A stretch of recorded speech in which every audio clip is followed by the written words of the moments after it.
Hi, I'm Chad Dubois, Technical Manager for STIHL Canada, and you're watching Tech Chat with Chad, an informative series of videos to help you get the most out of your steel tools. Welcome to another episode. Today, I'm going to show you how to properly sharpen your steel chainsaw.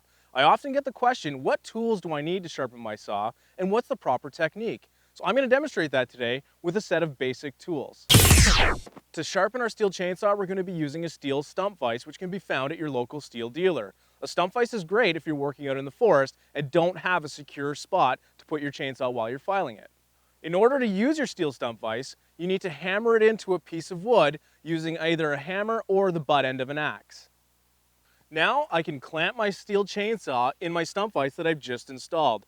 When I'm filing a chain, we all have a comfortable and an uncomfortable side. So I want to place the chainsaw on the uncomfortable side so that I know the amount of pressure that I put onto it so I can compensate for that when I get to my comfortable side. You just put the chainsaw bar into the clamp and you can tighten the thumb screw. Gives me a nice, safe, secure working area to sharpen my steel chain. The next step is to find the appropriate file for your chainsaw chain.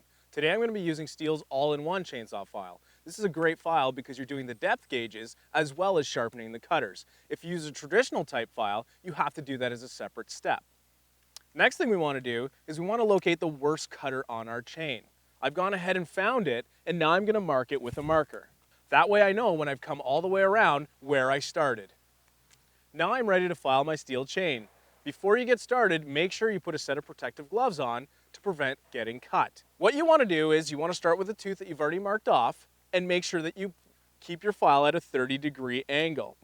With this new all-in-one file, I can back it up to the bar and it's parallel at 30 degrees. There's also lines along the file to maintain that 30-degree angle as I'm filing across the tooth. If we're using a conventional file, you have to make sure that you line up the lines on the file gauge or guide and maintain that angle through the tooth. You don't need to press too hard, and just a nice smooth stroke straight across the cutter. Every time I do a stroke, I want to count it so that I can do the same thing to all the teeth on the chain.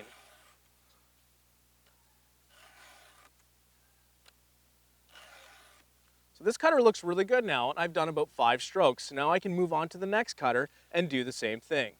Again, maintaining flat across the tooth at 30-degree angle.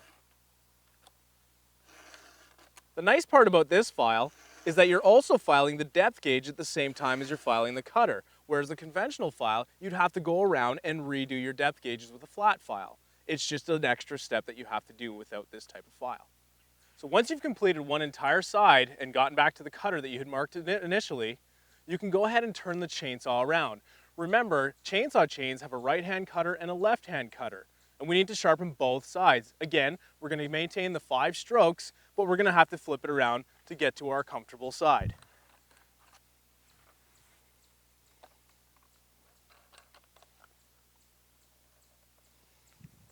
Now I've clamped it the other way, so I'm ready to sharpen my left-hand cutters.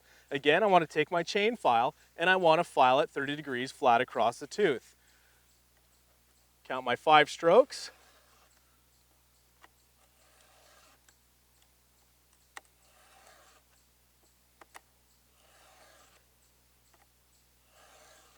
And do that for every single cutter on that side. Once I'm done, my chainsaw chain has been sharpened. Remember, if I'm using the old style file type, I need to go around and make sure that my rakers are at the right depth or depth gauge. To do this, we have a gauge here. You lay it across the cutters and you can actually feel your depth gauge on this flat surface. If it's protruding, it needs to be filed down. Be careful, the depth gauge has to be a certain height in relation to the cutter. If I go too far down with the depth gauge, my chain becomes too aggressive and I can start bogging down the machine, losing performance. If it's too high, then I'm going to be over revving and I'm not going to be taking out the amount of wood that I want to be. So it's very crucial to get the right depth. A gauge is necessary when it comes to the depth gauges and rakers. This guy, the all-in-one file, does it all for you at once. There's no guesswork, it's just automatic. So now that I'm done sharpening my chainsaw, I guess I gotta get back to work. So remember, follow us on Facebook, Twitter, and YouTube by searching STIHL Canada or hashtag TCWCHAD. I'll see you next time.